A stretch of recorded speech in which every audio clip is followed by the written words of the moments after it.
बिहार के तमाम अलग अलग जिलों से के पाठक के आदेश के बावजूद लाखों की संख्या में यहाँ पर उपस्थित तमाम नियोजित शिक्षकों को मैं प्रणाम करता हूँ, आपका अभिवादन करता हूँ, आपको सलाम करता हूँ। आपकी मांग एकदम जायज है।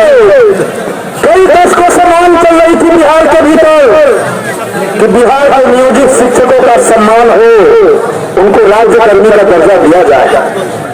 तमाम हिम्मत होते रहे, कहा जाता रहा कि भगवान भी धरती पर आएगा तो राज्यकर्मी नहीं मिलेगा।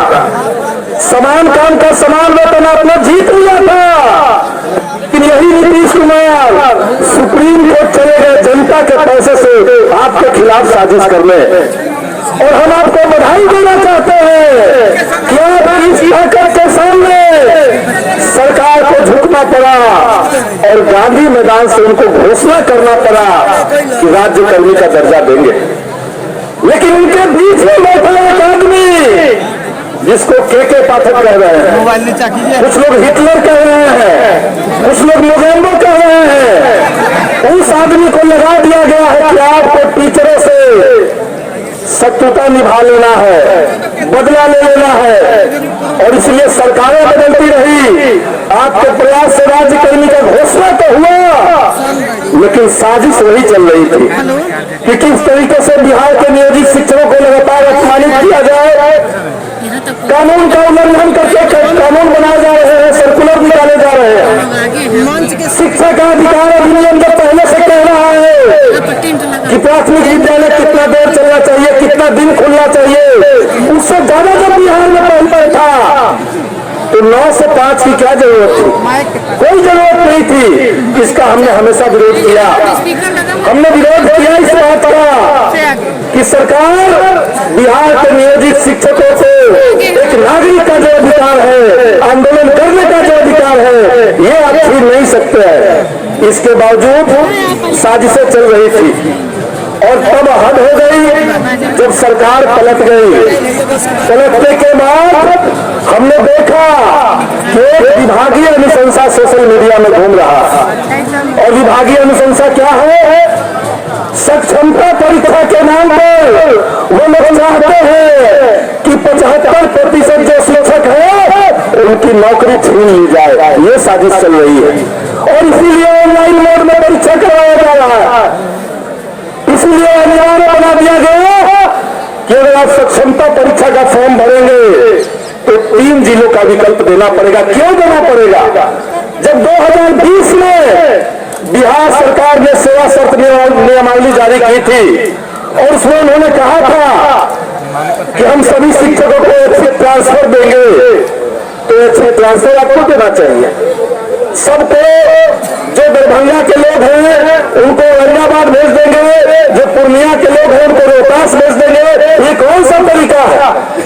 इसलिए सक्षमता परीक्षा के नाम पर टीचरों की नौकरी छीनने की साजिश, ऑनलाइन मोड में परीक्षा लेने की साजिश और अनिवार्य रूप से सबको स्थानांतरित करने की कोशिश, ये 3 कानून को सरकार तत्काल वापस ले। ये सब हम आपके बीच में नहीं कह रहे हैं। अभी बिहार विधानसभा से हम लोग आ रहे हैं और आज बिहार विधानसभा में भाजपा माले की तरफ से इस सवाल को हमने रखा था और हमने मांग की थी कि विशेष शिक्षक नियमावली में जो हमने मांग रखी थी वो समान संशोधन किया जाए और बिना शर्त पूरे बिहार के शिक्षकों को राज्यकर्मी का दर्जा सरकार दे। ये आज हमने विधानसभा में मांग रखी है और आज जब दूसरी पारी शुरू होगी उसमें भी हम लोग जा करके ये मुद्दा उठाएंगे आपकी मांग को। और सबसे बड़ी बात है, आज बिहार विधानसभा में एक मुद्दा और उठा और पूरे विधानसभा में हंगामा मच गया, सदस्यों ने बाइकआउट कर दिया और वो मुद्दा भी के पाठक का था।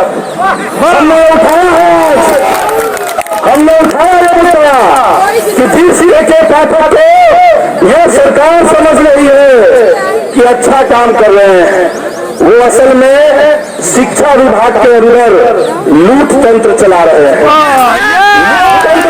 शिक्षा विभाग के अंदर तमाम जिलों में जिस तरीके से आउटसोर्सिंग एजेंसी नियुक्त किए गए थे कोई टेंडरिंग नहीं है उसका, कहीं से कोई टेंडर नहीं हुआ, किस कंपनी को कौन सा जिला मिला, ये कहां से तय हुआ?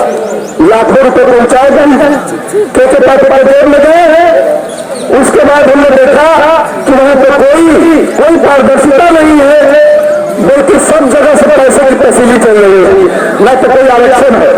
इसलिए आज पूरी मांग को उठा करके एक ही मांग में समेटते हुए हमें कहेंगे कि के पाठक को बर्खास्त करे सरकार, उस पर जांच करे और उसके लिए गए जितने लोकतांत्रिक फैसले हैं, शिक्षक समाज जिससे सहमत नहीं है, उन तमाम फैसलों को भी सरकार वापस ले। इस मांग के साथ आज ये आपकी झांकी है और हम आपसे अपील करेंगे कि आने वाले समय में अगर जरूरत पड़े तो इससे भी बहुत बड़ी संख्या में 4 लाख शिक्षक अब लोग बिहार में है, सरकार की ऐसी हो जाएगी।